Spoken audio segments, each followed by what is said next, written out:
Dr. Watson, would you kindly close the door behind you so that we can limit the price of your carelessness to merely hours of work rather than days? My apologies, Mr. Holmes. I found myself rather taken aback. I saw tidier houses in war-torn Afghanistan. Are those my surgical needles? I ran out of tacks and the matter required immediate attention. Was that my supper? Plainly not, for I was the one who ate it. I set it aside for this evening. And for that I am grateful. Is that my bed? Watson, since you've proven yourself a master of observation, might I ask you to apply your skills to a more pertinent question? Namely, the whereabouts of today's newspapers. They are the key to everything. The newsboy is usually reliable. Medically speaking, I often find that the key to everything is good sleep. In a bed. Your papers are here, on the table. Let us see what the postman brought today.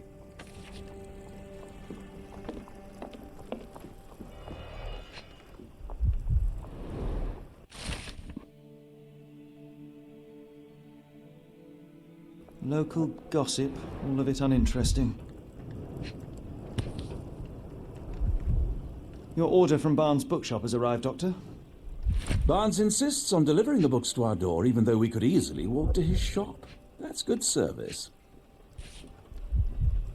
Another letter from Werner. I never reply, but they keep coming.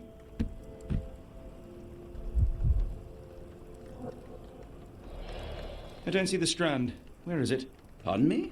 I am on the precipice of uncovering a pattern of crime across London spanning many months and involving many men. The missing paper cannot be a coincidence. That's preposterous. My dear fellow, life is infinitely stranger than anything which the mind of man can invent. Well, life used your newspaper to wipe its posterior, so after that unpleasant discovery this morning, I disposed of it. But in lieu of the Strand, perhaps I can deliver you something equally tantalizing.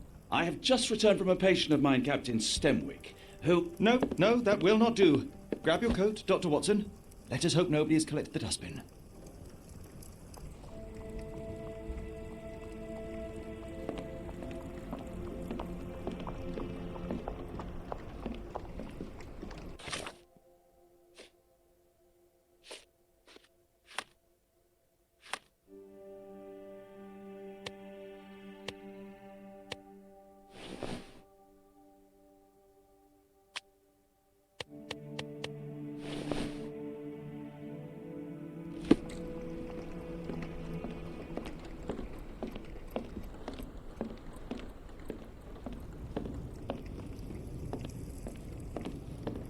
The dustbin is yours for the digging, Mr. Holmes.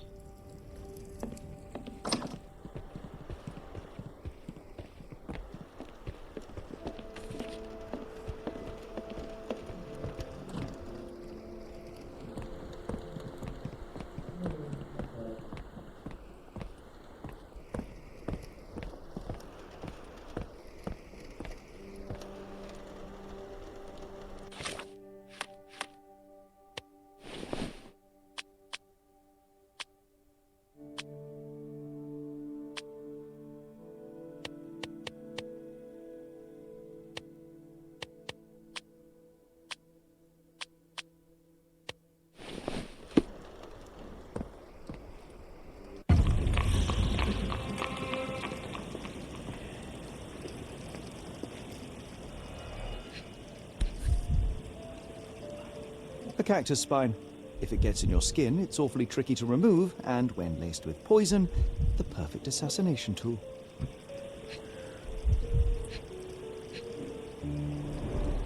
You were mistaken, Dr. Watson. The paper was indeed dirtied, but not how you implied. It's potting soil. See, Watson? The conspiracy is real. Someone tried to poison me. Poison? You? That's madness. Get the Strand! Get your copy of the Strand here! Sorry, Mr. Holmes. I just sold my last paper. Glassed. Then why are you still here? Boss pays by the hour. No sense in returning early. You're a bright child. I presume you see everything that goes on around here? Nothing gets past me, mister. Then tell me, did you notice anyone suspicious at my door this morning? Like the man with your newspaper? Precisely. What do you know? I know the value of a shilling. Dr. Watson? Sure, now I can take the day off. Did you see what he was up to? Nah, not really. I saw him approaching your house, but I had a customer. Then there's a loud bang. I ducked down. Not because I was scared, because I wasn't. I had to protect the merchandise. And all I could see was him kneeling at your door. Can you describe the man you saw? He was carrying a lot of books. Up to his chin they were. Never heard of a well-read assassin. Looks can deceive, hence the appeal of disguises. Which way did he go? Not sure. I was distracted by customers. Sorry. All right. You earned your shilling. That'll be all. Thanks, Mr. Holmes. Maybe I could be your eyes and ears, if you have more shillings.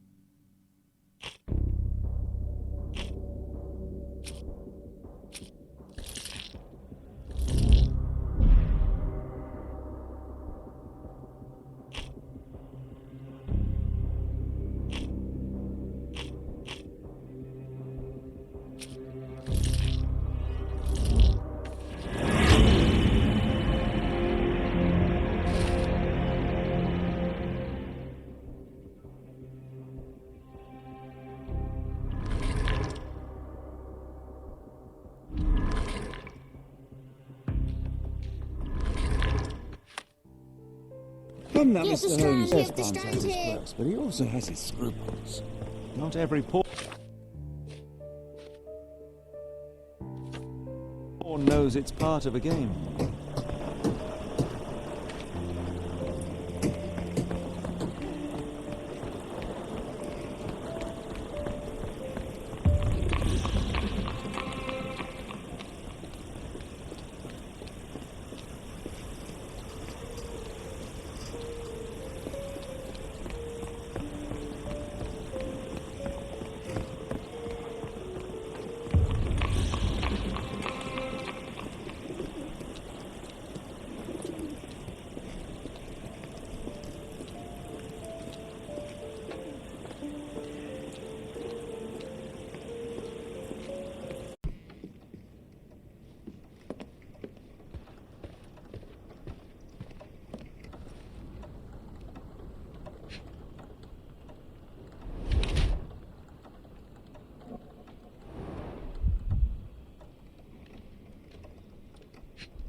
Mr. Barnes, a word.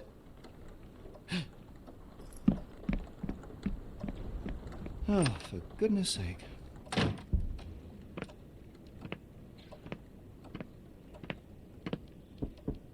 Who goes there?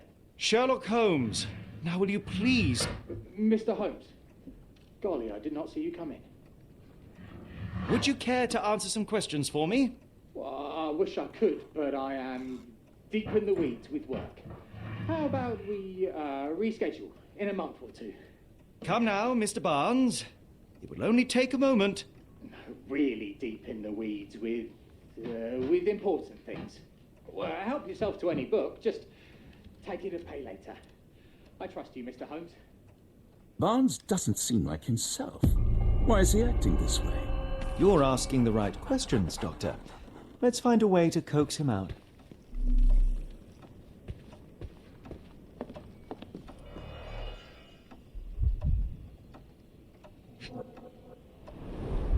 Basics of cryptoanalysis, cryptography in Egypt. It appears Barnes has an interesting hobby.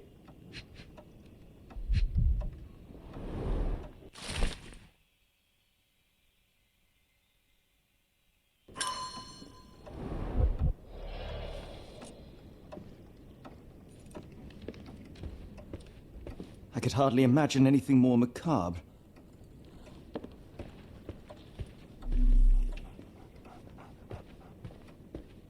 So, Barnes has a dog now. Who's a good boy? Apologies, but I can't hear you. Please come back later.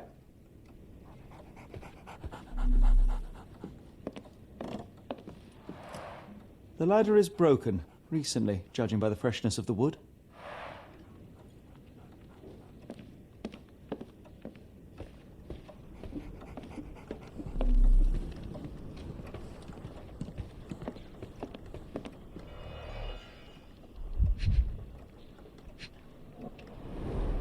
In the language of Mycroft's secret agents, it's a sign.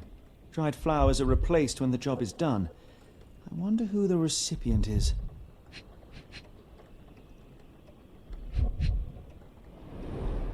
An improvised stand, but it does make the flowers more visible.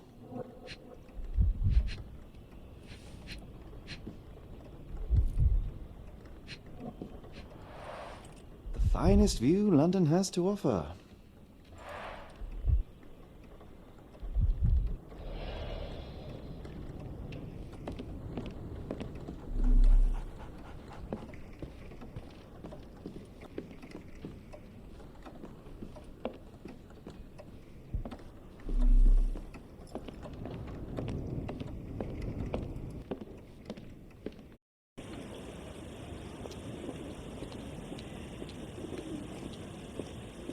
The weather is dreary, isn't it?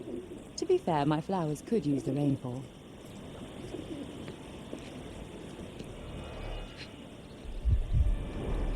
Encouraging people to stop and smell the roses?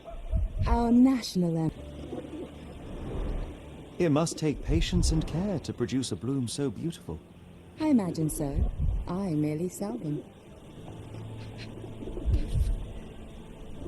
A familiar spine? Is this what I found in my dustbin?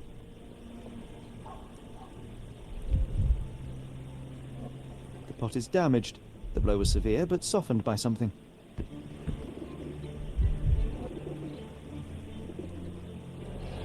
Anything tickle your fancy, Mr. Holmes?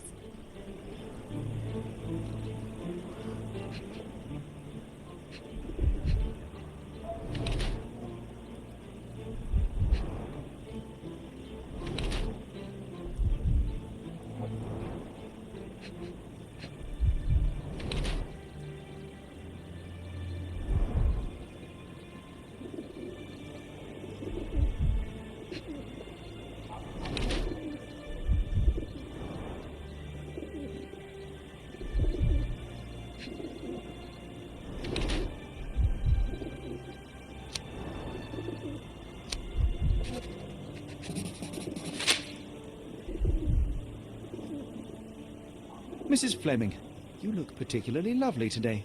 Is there a reason? Does a woman need a reason to look or feel beautiful? No, but your distant look suggests you seek one man's gaze in particular. Who told you that? Nobody. Merely a keen eye and some simple deduction. Well, I'll kindly ask you to keep your keen eye to yourself, Mr. Holmes. I'll be off.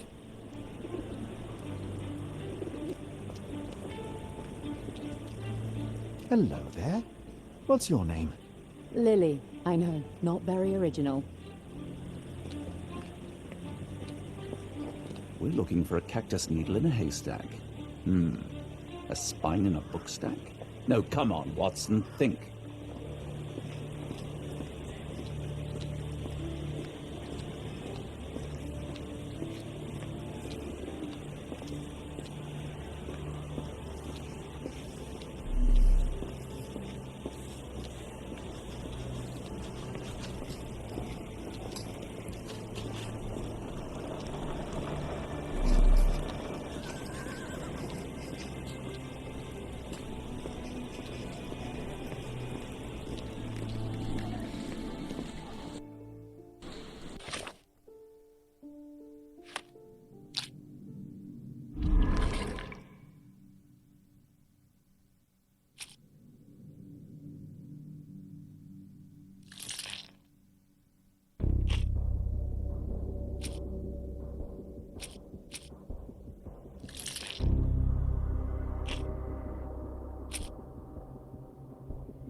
Impressive stature, strong gaze. I think this man deserves a knighthood. Really, Holmes? How can you be so sure? On rare occasions, Watson, it can suffice to trust one's gut.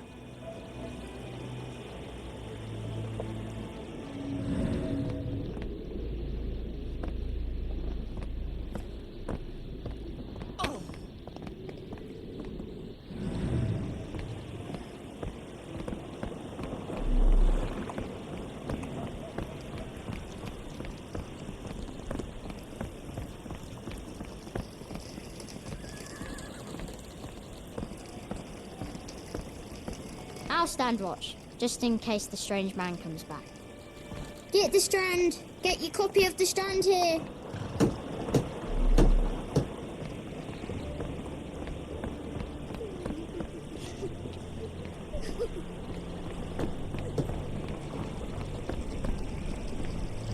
Why don't you give me another shilling now? 'Cause I'm sure I'll spot something else soon. No?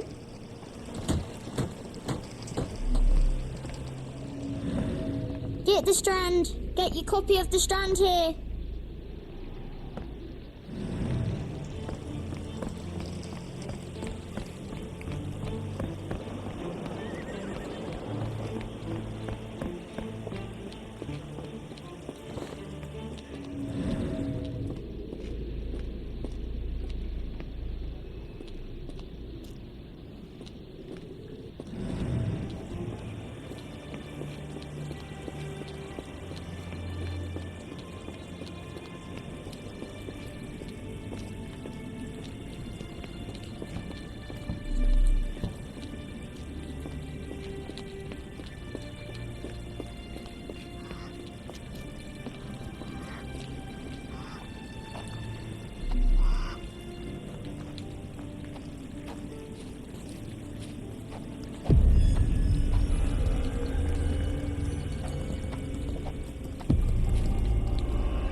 A small minecart. Endearing, if disturbing.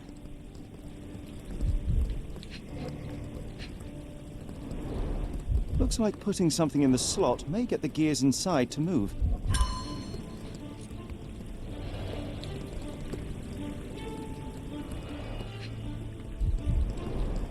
Looks like a factory to me.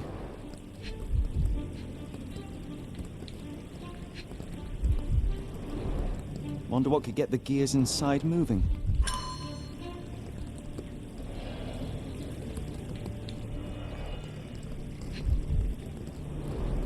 A model of a homely room and fireplace.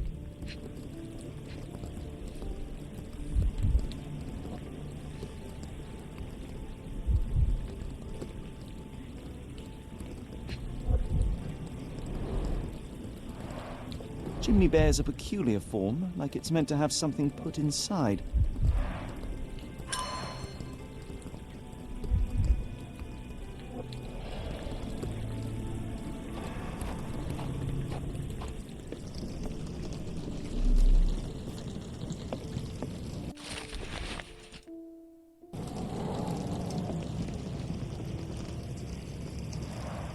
Children's clothes, judging by the size.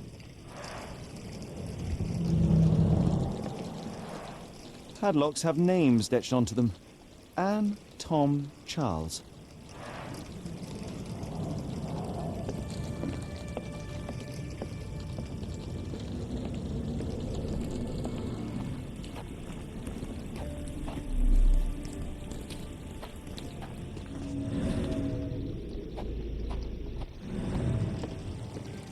What a grim view.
Are you sure you're asking the right person? I'm just a flower seller.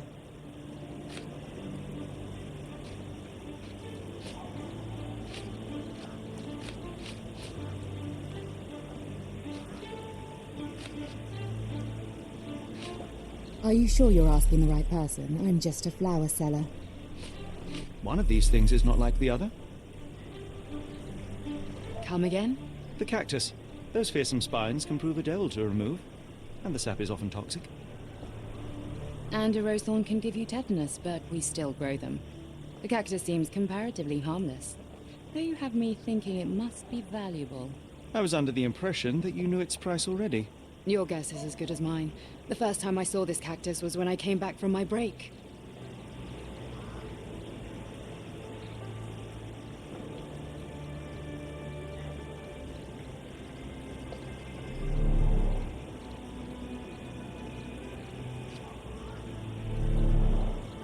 I'll be off.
I like bookshops. One of the few spots in London where you are shunned for making a racket.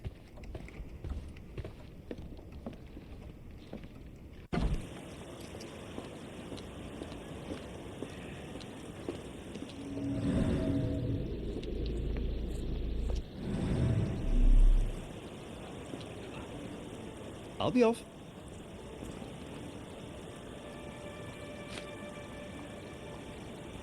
What do you make of the flowers in Barnes' shop window?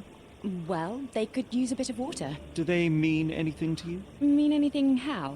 I'm not sure I follow, Mr. Holmes. Why do you think they're there? Are you suggesting the flowers are for me? It seems likely, does it not? Oh, I hope you're right.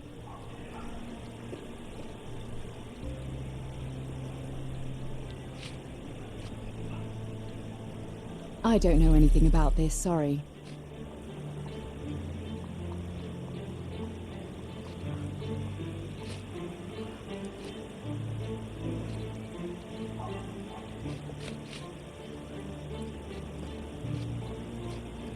I'm afraid I can't help with that, Mr. Holmes. Are you sure you're asking the right person? I'm just a flower seller. Are you sure you're asking the right person? I'm just a flower seller. I don't know anything about this, sorry. I don't know anything about this, sorry. Are you familiar with Mr. Barnes? Yes, no, not really. Well, in a way. What on earth does that mean? I know who he is, of course, but we haven't shared much more than a look. A look? Yes. Each morning I go for a walk in the park with my dog, and most days I spot Mr. Barnes there with his new puppy, so we see each other. Actually, we once met briefly while our dogs played. He was quiet and seemed unsteady as he approached, but since then, we've never spoken. I often see him staring through the shop window.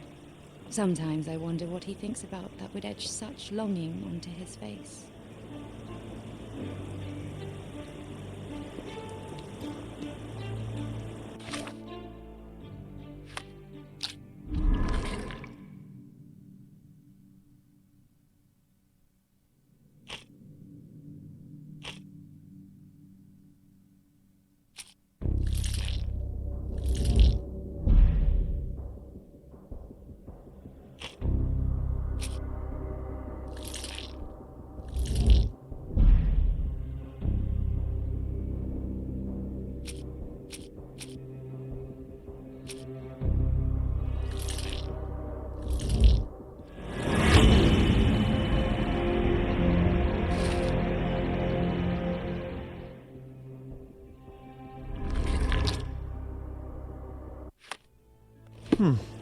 I think perhaps I have been chasing shadows.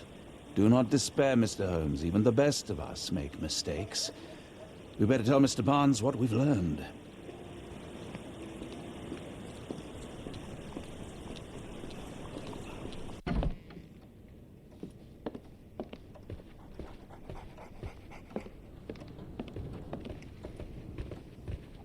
Mr. Barnes, I know what you did, and I know why you did it.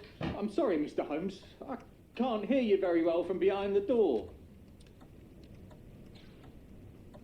You ordered a cactus from the plant catalogue and then left it for Mrs. Fleming as a gift. You place flowers in the window to get her attention and wear high heels to appear taller and more desirable. You are her secret admirer. I couldn't read this morning's edition of The Strand because it was covered in soil and spines. I know you dropped a cactus on it and then fled. Barnes, it's Dr. Watson. Rest assured we are not interested in disclosing your personal affairs to anyone, including Mrs. Fleming. Please come out. All right, then.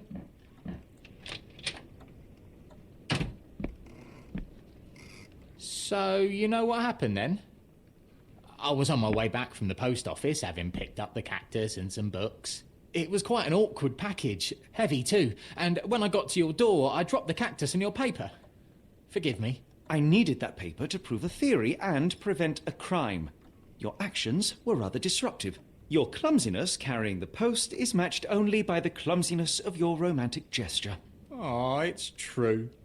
I am useless with this sort of thing. I'm not even sure if Mrs. Fleming noticed.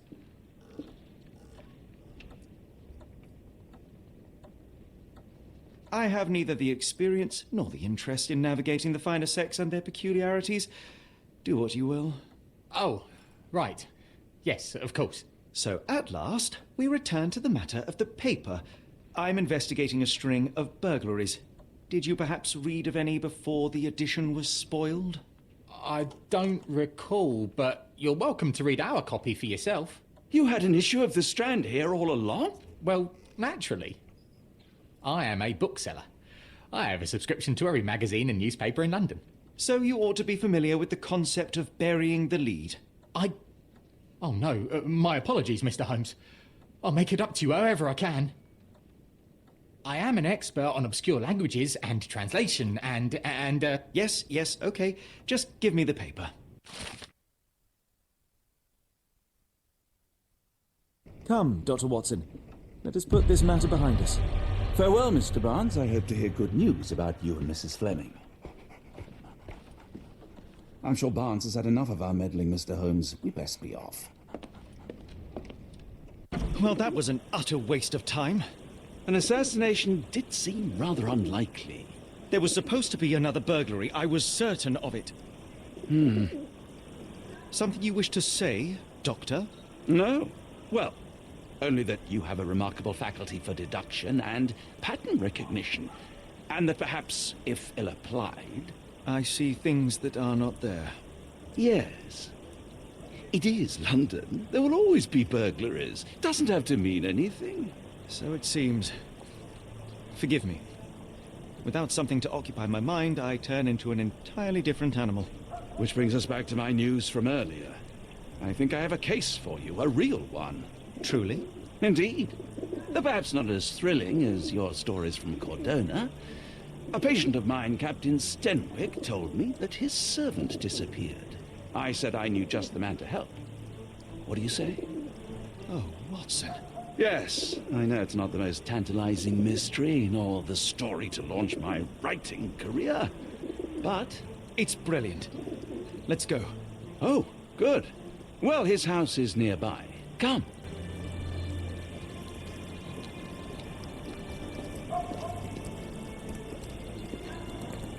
Stenwick is just down the street from Barnes's bookshop.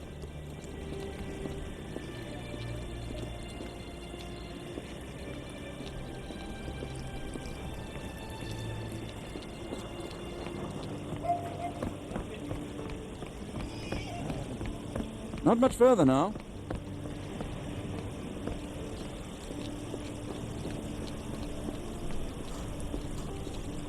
Is this lousy attitude of yours because of my altercation with Inspector Lockhart? Did he put you up to this? Sir, the inspector has nothing to do with it. I'm telling you the same thing I tell anyone seeking a missing person. Good day, gentlemen. Forgive the intrusion. Captain Stenwick, this is my colleague Sherlock Holmes, the consulting detective I told you about. At last, a professional. This useless officer refuses to do anything about Kimmy here, my missing servant. What was your name again? I shall be certain to inform your superiors. Sergeant Ruffles. And it's my superiors who made this decision, sir. Have there been other disappearances lately? Of course, here and there. But when life is tough and opportunity comes knocking, you can't blame those who answer. Why has the police department decided not to help? We investigate murders, thefts, fraud, arson, real crimes.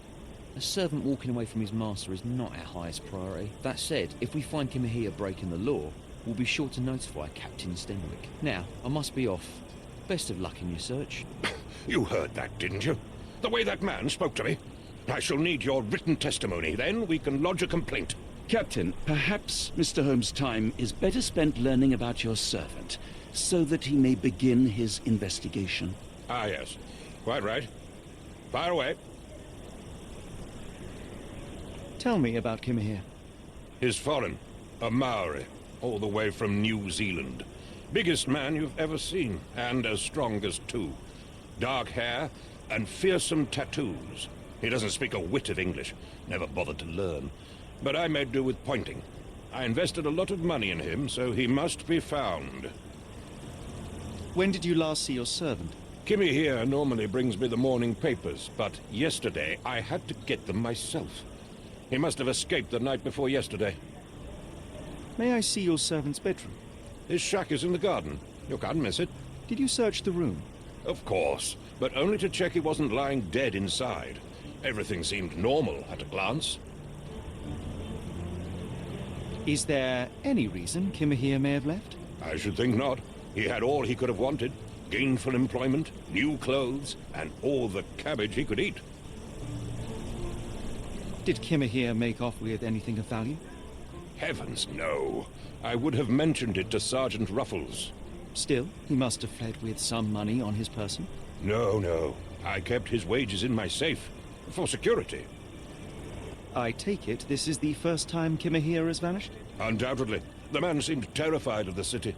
I think it was all the noise. He never left this estate. Should he cause any damage, I will bear the responsibility, for it was I who rescued him from savagery and brought him here to England in the first place. All right, Captain. I think I have enough to get started. We shall first take a look around the mansion. Go ahead. I'll be here, mentally drafting my complaint.